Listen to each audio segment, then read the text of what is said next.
ॐ तव कथामृतं तप्तजीवनं कविभिरीडितं कल्मषापहं श्रवणमङ्गलं श्रीमदाततं भुवि गृह्णन्ति ये भूरिदा जनाः।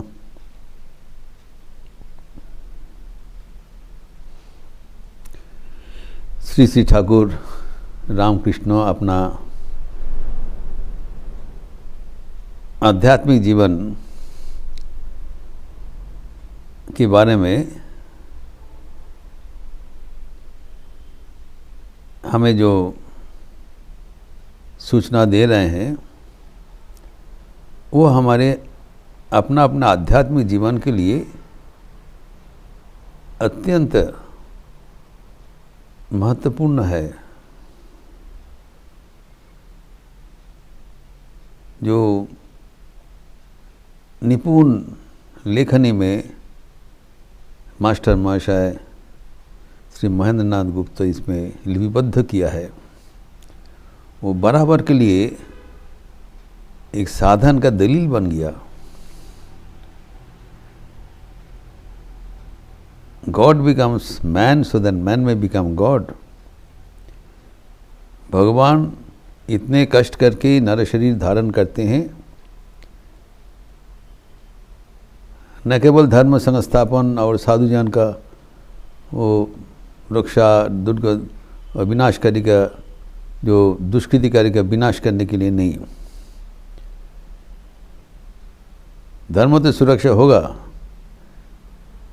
साधु का भी रक्षा होगा, जो दुष्कृतिकारी का विनाश होगा, लेकिन वो एक रास्ता दिखा देते हैं। ही गिव्स ए लिंक, युगोपयोगी मार्ग।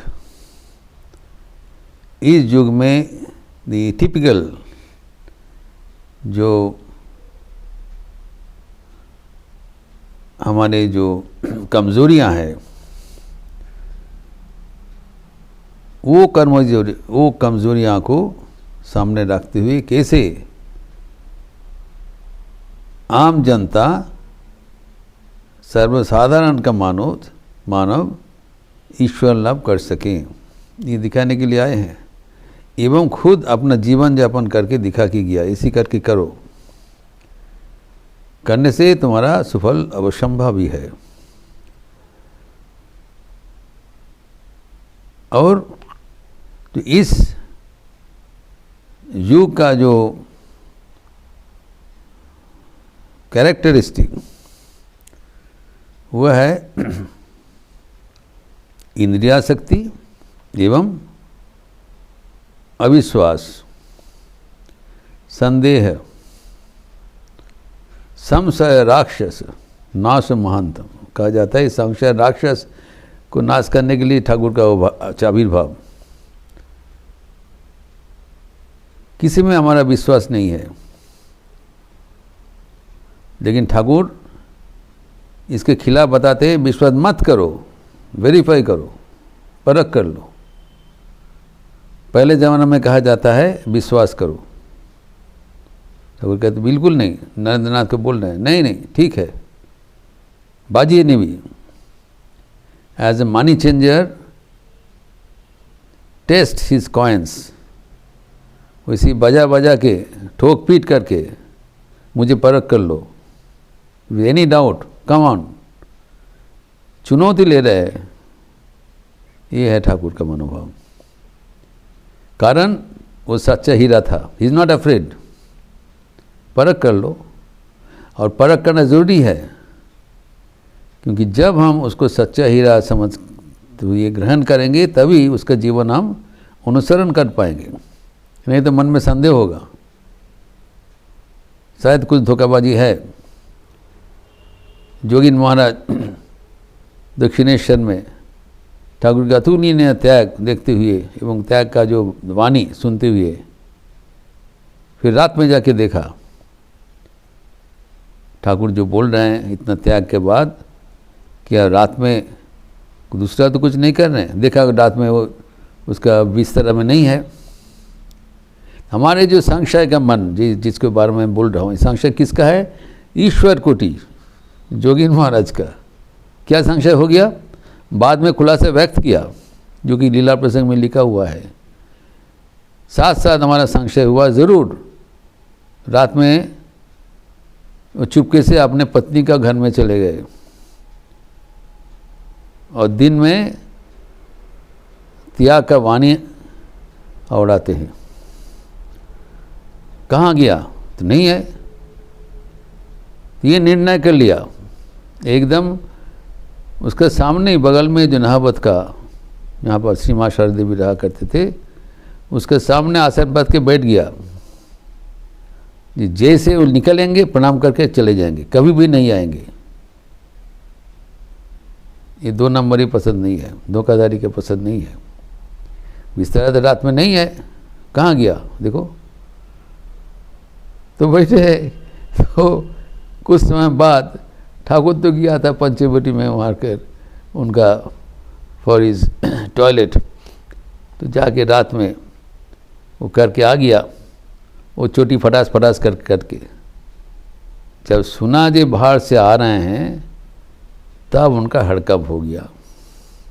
अरे हम जो सोचा था तो ऐसे नहीं है, ये तो सचमुच बाहर में गए थे। फिर धीरे धीरे आके ठाकुर एकदम सामने, उसके सामने आके खड़ा हो गया। वो सोचा उसको नहीं देखेगा, एकदम सामने खड़ा हो गया, एकदम अप्रस्तुत हो गया। ये मैंने क्या कर डाला। इतने निष्पाप व्यक्ति के ऊपर हम संशय का अंकुश लगाया, माथा नीचे कर दिया। बोलने का हिम्मत नहीं है, बोलने की ज़रूरत भी नहीं था। ठाकुर एक मुहूर्त में समझ लिया। कहते हैं तूने अच्छा किया,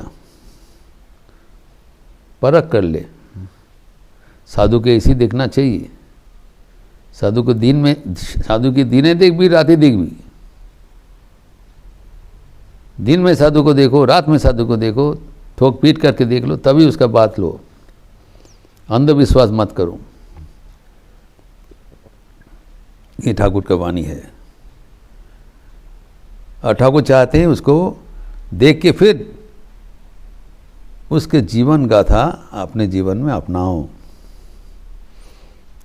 सिर्फ वेरीफाई करने से नहीं होगा, उसको अपनाना पड़ेगा, क्योंकि वो इतने कष्ट करके हमारे लिए मॉडल स्थापन करके गया।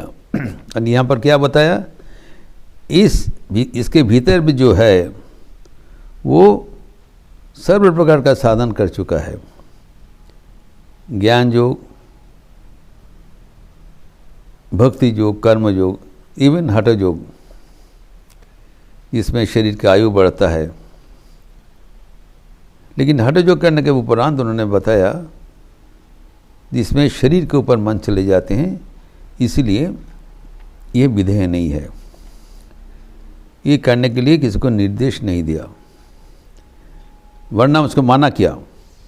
जब जोगिन महाराज उसका वाणी नहीं माना, वहाँ पर एक हठ जोगी आए, दक्षिणेश्वर में सर्व प्रकार आदमी आते थे, तो हठ जोगी भी आके उपस्थित हुआ। बहुत भीड़ हुआ, जैसे होता है हठ जोगी नेति धोती दिखा रहा है मैजिक, तो सब चारों ओर जैसे होता है सर्कस, सब खड़े हो गया। ठाकुर दूर से देख रहे, फिर जाके देखो वो भीड़ में जोगिन महाराज भी चुप के खड़े हैं। धीरे धीरे जाके उसका हाथ पकड़ा, तू क्या कर रहे हो यहाँ पर। एकदम अप्रस्तुत हो गया। वो छिपा के जाके देख रहे थे हठ जोगी क्या कर रहे हैं, तो जाके बोला इस व्यक्ति तो हठ जोग नहीं जानते हैं, हम उसको कर लेंगे। अच्छा तेरे को तो नहीं आना है, चलो चलो चलो। हाथ खींच के अपने घर में ले गया। तो क्यों गए थे? नहीं, हम सुना है जो हठ योग करने से काम चला जाता है। बोले बिल्कुल नहीं, अगर हरिनाम करो काम चला जाएगा। वो करके देखा, फिर हो गया। लेकिन ये जो हठ योग ठाकुर ने उसको अलाउ नहीं किया, ये स्वामी विवेकानंद इसका जल्दी से नहीं माना। जब ठाकुर का देहांत हो गया तब पौहरी बाबा के पास गाजीपुर में चले गए, और गाजीपुर एक महा हठ जोगी थे, खाली हवा लेके वो रहते थे। जो का हठ योग है, दीर्घायु है, कुछ भोजन नहीं लेते थे। तो इस हवा भक्षणकारी, इसीलिए पौहारी बाबा हो गया। पवन आहारी, पवन यहाँ उसका हार है। तो बोला ठाकुर का तो लिखा है। तो मैं सोचा कि ठाकुर को तो ये सब शायद उनको पता नहीं था, ये हम लोग को तो निर्देश नहीं देगा, लेकिन ये जो पवारी बाबा सिखा रहे हैं, मेरा तो तबीयत उतना अच्छा नहीं है, इसको सीख के अगर शरीर अच्छा लक्षण बताए, शरीर अगर मजबूत हो जाएगा तो ठाकुर का ही काम अच्छा ढंग से कर पाएंगे। कुछ बंद अभिसंधि नहीं था कि इससे हम इंद्रिय सुख करेंगे, ऐसे कुछ नहीं है। अच्छा कर्म से किया, लेकिन पंथा हटो जो कर लिया था, ठाकुर ने फिर अलाउ नहीं किया।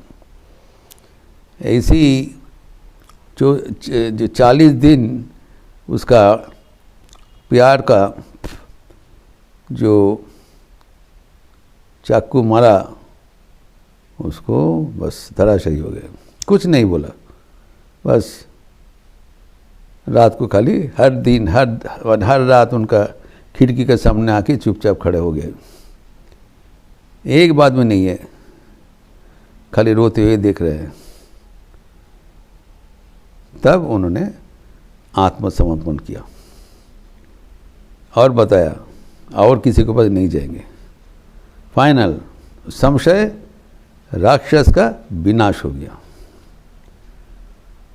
तो ये बताया कि चारों प्रकार का जो योग का समाहार, सब प्रकार का योग का समाहार इस जीवन में हो गया। तो हम इसमें चर्चा किया है, ठाकुर के जीवन था एक समन्वय आचार्य के जीवन, योग समन्वय करके दिखाया। लेकिन जो कहा जाता है ठाकुर के जो वचनामृत है, उसको समझने के लिए स्वामी विवेकानंद का वाणी रचना पढ़ना चाहिए। कहा जाता है Swami ji complete words is a commentary on the gospel of Shri Ramakrishna. ये हमारे पूर्वज जो वरिष्ठ सन्यासीगण हम लोग को सिखाया कि why the words of Swami Vivekananda necessary. Kathamrita में सब कुछ लिखा हुआ है समझने के लिए, जैसे गीता समझने के लिए भाष्य का जरूरत होता है। हम लोग शंकर भाष्य पढ़ते हैं, श्रीधर भाष्य पढ़ते हैं, तो इसी तरह ठाकुर का वाणी ठीक ठीक समझने के लिए स्वामी जी का वाणी अवलंबन करना जरूरी है। यहाँ पर तो सिंपल बता दिया हम चार जो किया है, लेकिन स्वामी विवेकानंद उनका जो साधन प्रणाली की बताया, मठ का जो साधन प्रणाली है, बेलूर मठ का जो स्वामी विवेकानंद प्रवर्तित जो स्पिरिचुअल प्रैक्टिसेस है, साधन प्रणाली लिख दिया, लिपिबद्ध किया। और उसमें चतुर्थ साधन में है स्वामी जी ने कि हमारी साधन प्रणाली है कि हमारे चरित्र गठन चारों योग का समाहार करके ही चरित्र गठन करना पड़ेगा, एवं ये चारों योग को अनुगामी जो जो साधन होगा उसको पालन करना उचित रहेगा। Any spiritual discipline conducive for the practice of these 4 yogas are welcome. चारों योग का समाहार में चरित्र गठन करना चाहिए।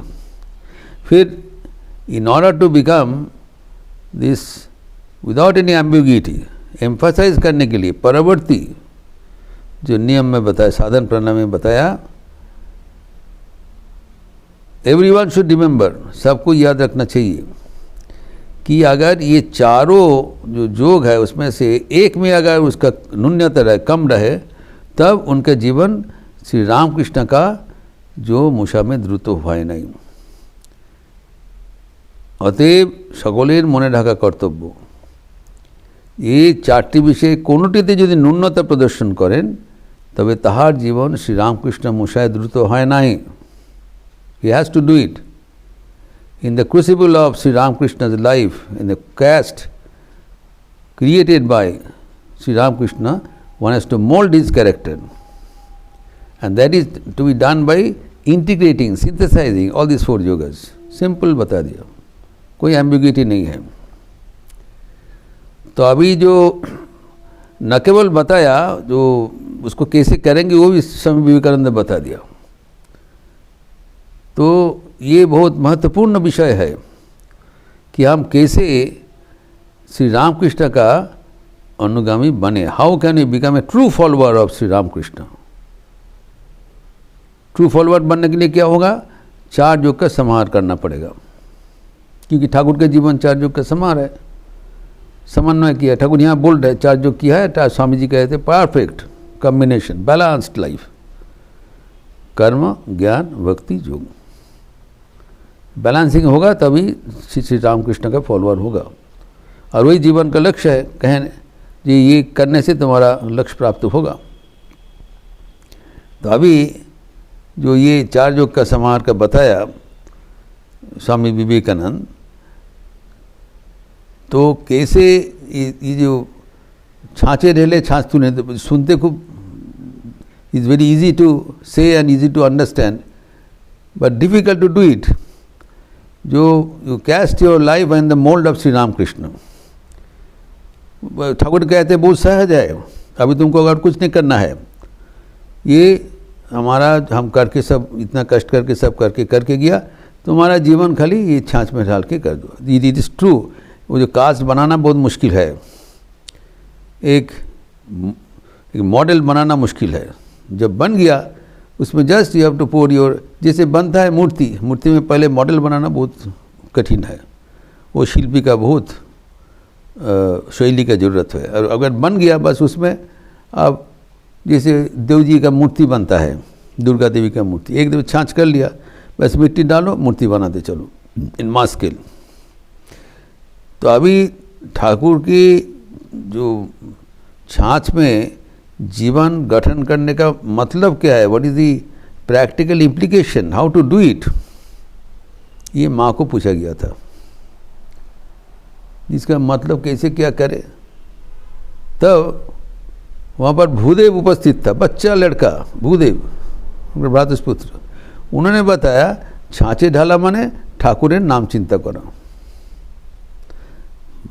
सीमा जी कहते देखो कितना प्रखर इनका बुद्धि है, कितना सहज ढंग से बता दिया है बच्चा लड़का। जो ठाकुर को शरण मनन करना, चिंतन करना, ठाकुर के जीवन चिंतन करना ही हमारे जीवन उनकी आकृति से गठन करना,